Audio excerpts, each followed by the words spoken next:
So here's the thing. When someone wants to take a photo of you, photographer, professional photographer, uh, and he asks you to stand in front of a background, what he's going to do, he's going to literally come in front of you and he's going to move your shoulders, he's going to move your head, he is going to ask you to look at a certain point or in a certain way, and he's going to ask you to smile. And he is doing that because he wants to create the best photo and provide to the world the best profile of you.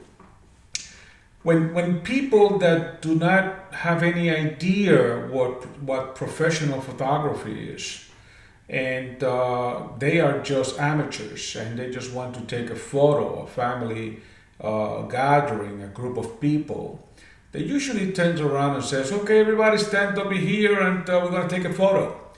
And when they do that, you will see the taller people and right immediately they jump, they get in front of the camera, and you could sometimes see the shorter people and the children and the younger kind of peeking from behind them from somewhere. The photo is totally and completely disorganized. And then you need somebody that comes and says, oh, wait a minute, this doesn't look good. This needs to be looked at from an objective point of view. And objectivity comes into play right now. And what happens now is that you will now have somebody, he doesn't have to be a professional photographer, but he has the eye to see something that you cannot see. The reason is because you are in the picture, because you are in the portrait. So that person needs to look at you and look at what you're doing from outside. He needs to have an objective view.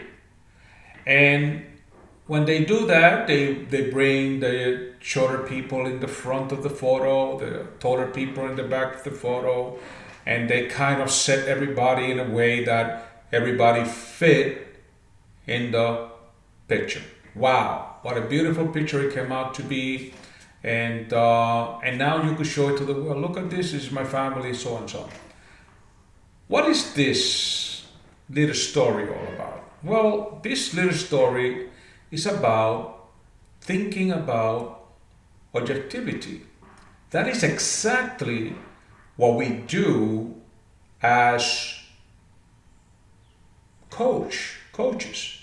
When we coach people, we are the outsider with an objective view looking at the person that is in the frame, that is in the picture, the person that cannot see himself. There is no way you could have objectivity when you are inside. You could only be subjective. So you need someone outside of you that can actually see if this is good or not.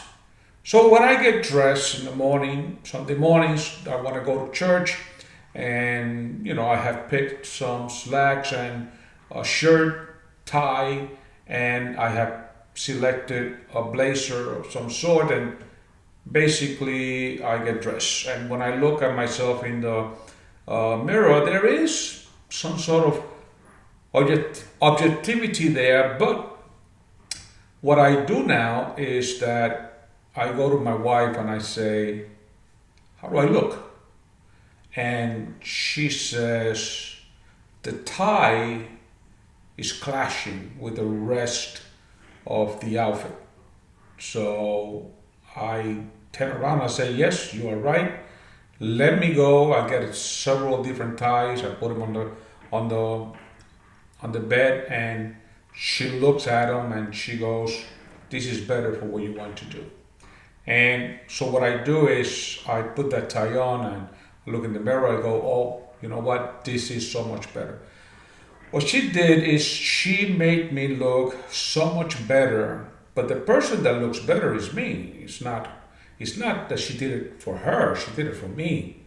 So the trainer and the coach and and the teacher is literally doing just that. He comes to you, he comes to your situation, he takes a view at what is going on in your life, in your business or in your personal life or family life, in your marriage. See, as a marriage counselor, I have been privileged to sit down with the most wonderful couples in the world, and there are things that they themselves cannot see. They are part of the problem because they are subjective and they are not really listening to each other. So I come in and I become a mediator between the two of them, and what I do is I interpret the heart of the man to the woman. I interpret the heart of the woman to the man. Somehow they now can see what they couldn't see before. They usually apologize. I have a very good successful rate when it comes to counseling married couples. And what happens is that they usually, at the end of the very first sessions of mediation, they will apologize to each other, they will embrace, they will kiss each other, and they will make up, because somewhere in there the communication broke, and somebody, an outsider, someone outside of the marriage was able to see what was going on, pointed out and says, this is what you do to fix it. It's just like my wife saying, that tie clashes, take that one off, put this one on.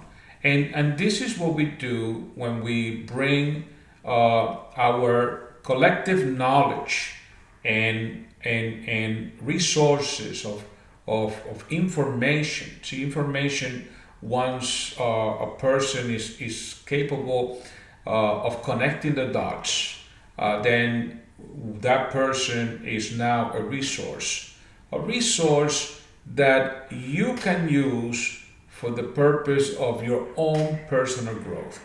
So objectivity is so important when it comes to coaching and when it comes to leading and being led. Always bring that person with that eye, that he could behold something that you cannot see, that others cannot see, and that person could bring a lot of change and transformation to an organization, to your business and to your endeavors, whatever they are. So think about that whenever you want to grow, whenever you want to go somewhere. Always think about people that can bring to you that objectivity. Now, not everybody could bring objectivity to you, so you have to be careful who you ask, because sometimes you could ask some people, give me your opinion about this. And when you ask for their opinion, they take several steps back and they begin to tell you what you're doing wrong, how wrong is this, how difficult is this, or how this doesn't look good. And they basically tell you words of discouragement. And they are not ready to equip you because they don't have what it takes to equip you.